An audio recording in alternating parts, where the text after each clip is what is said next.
بە دروشمی بە هیواوە بۆ هێنانەدی هیواکانی مامۆستا هیوا تێدەکۆشین بۆ ڕۆژی دووەم لەسەر یەک مامۆستایانی وانەبێژ لە قەزای پشدەر گربوونەوەی ناڕەزایەتیان بەڕێوە برد. حکومەتی پینۆپەڕۆ خەمێک لە ئێمە بخۆ. مامۆستا هیوا نەیتوانی بە ئامانج و هیواکەی بگات کە دامەزراندنی هەمیشەیی بوو.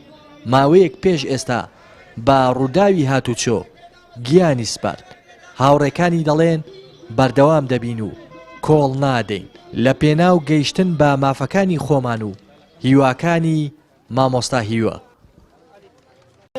مامۆستا هیوای هاوپیشەمان بەداخەوە هەموو خەون و حەز و ئارەزوێکی ئەوە بوو کە بگا بە ئامانجەکەی خۆی کە بە هەمیشەی بوونە کە بە دامەزراندن بوو و خەباتکردن بوو تێکۆشان بوو لە ڕێی کەرتی پەروەردە و فێرکردن بەڵام بەداخەوە بۆ ئامانج و خولیایەوە سەری نایەوە.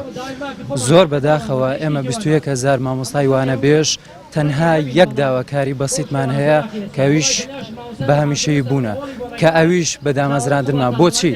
بۆی خزمەت بە کەروەتی پەروەردە بکەین.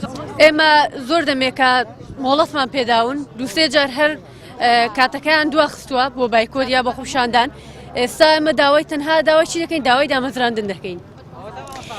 زۆر جیاوازی دەکرێت لە نێوان میلاک و وانەبێژیشدا بەڕاستی لە مەکتەبەکانیشدا معقول نییە بتانی ئەو هەموو مامۆسای میلاکە مەحاشی پێ بدەین نەتوانی 21,000 وانەبێژدا بمەزرێن.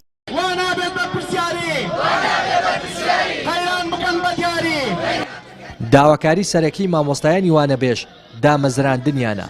مامۆستایانی وانەبێژ لە پشدەر ویستیان جێگیری سەرۆکی حکوومەت ببینن کە لەو کاتەدا سەردانی شاری قەڵاتزەی کردبوو بەڵام وەک خۆیان دەڵێن لەلایەن هێزە ئەمنیەکانەوە ڕێگریان لێکرا.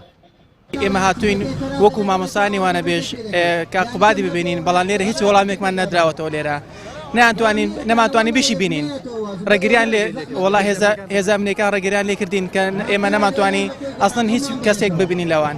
داواکاری ئێمە شۆکو هەر مرۆڤێکە لە وڵاتە دەژی داواکاریەکی مافی سەرەتایی خۆیەتی مەسەڵەن هاتوین بۆ دامەزراندن هیچ حەقێکمان دیار نییە کۆمەڵێ گەنجی خۆیت لە خۆنە دیوی عنی بێ هیچ مافێکی سەرەتایی.